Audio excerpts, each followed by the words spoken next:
Hey again. If you're dealing with things like someone that meant a lot to me and disappeared out of my life, that's called ghosting, if you want to know. It's signs of a very unhealthy individual. But you start questioning your self-worth. You start questioning if you can actually do what's required. A lot of times that has to do with the spiritual awakening, the death of the ego. You know, the ego is the one thing that wants to fight to tell you that you mean more than anything in this world. But we have to all get to the concept that we are one. We are interconnected. We are special in our own right. We each have our own gifts, you know. We each have something that we bring to this world.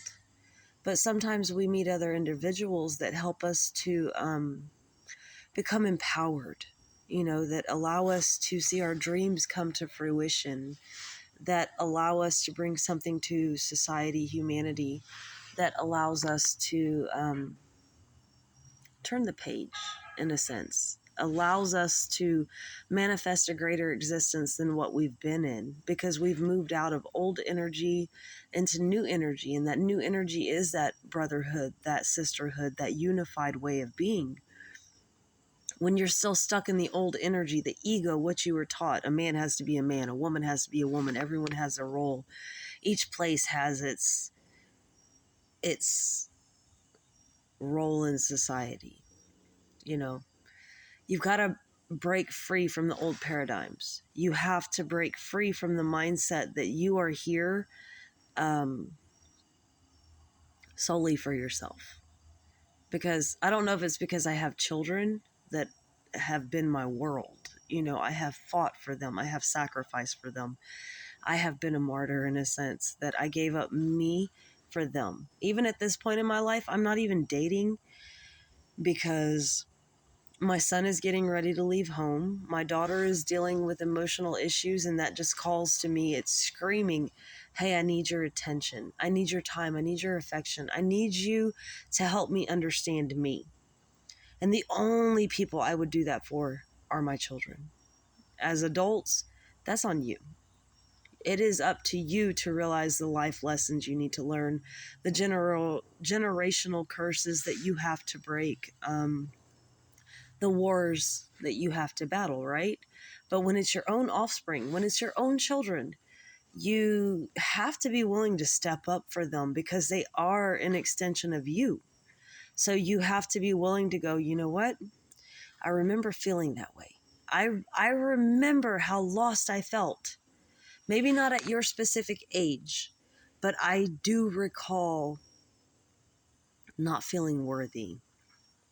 And especially with my children, because their dad's been gone for so long, and they've watched me struggle to pay the bills and do everything to help give them a life that everyone tells me they deserve.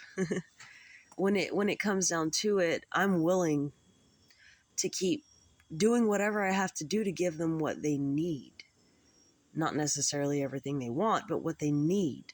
And we all need to get back to the concept of taking what we need and learning to not necessarily always have what we want. That's this new generation of being self-entitled. But either way it goes, like I said, it starts with you remembering you're worthy. There's a life out there for you, you know, that there's something you can bring to the table.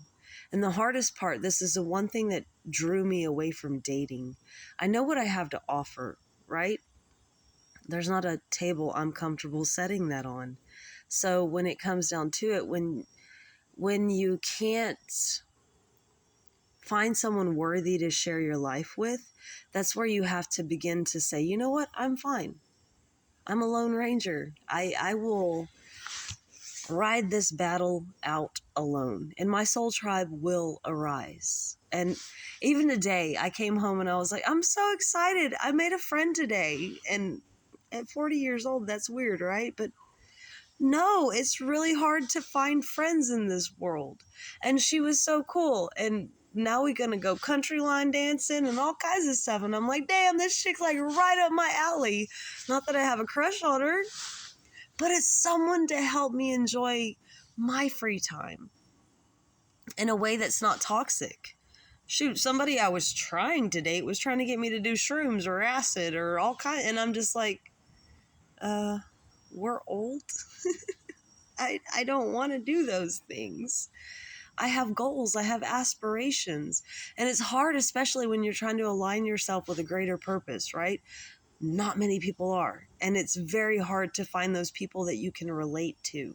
So to have a friend that you can go out with and just like let your wild side out for a second, and they're not going to try to have sex with you, they're not going to try to manipulate you in any way. It's just two adults having a good time. And I'm like, hells yeah. Like, what? I get to be young again. I get to be carefree. I get to enjoy my time. And it's one of those things where it's, as you get older, you're just like, that ship has sailed, right? Like, I'll be alone for the rest of my life, whatever.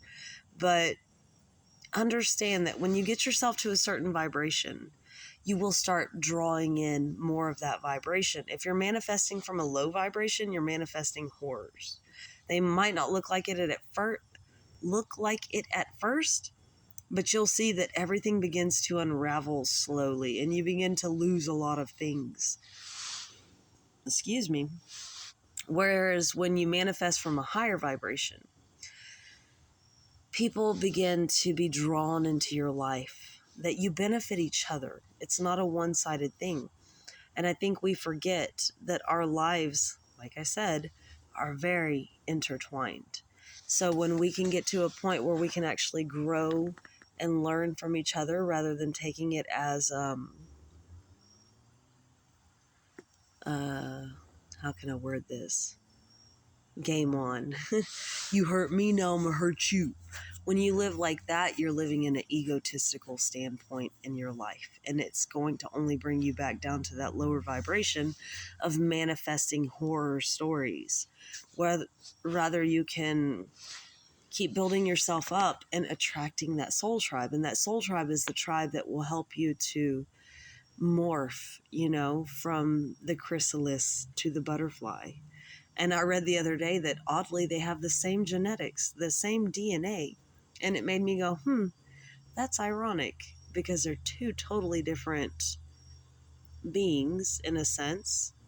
But if you look at the whole picture, they're exactly the same. One was just waiting to mature into being the beautiful butterfly that it can flitter and flutter and enjoy life at a more fast pace than the slower version of itself. So, I don't know. Just a rant from Sheena's head. Peace out.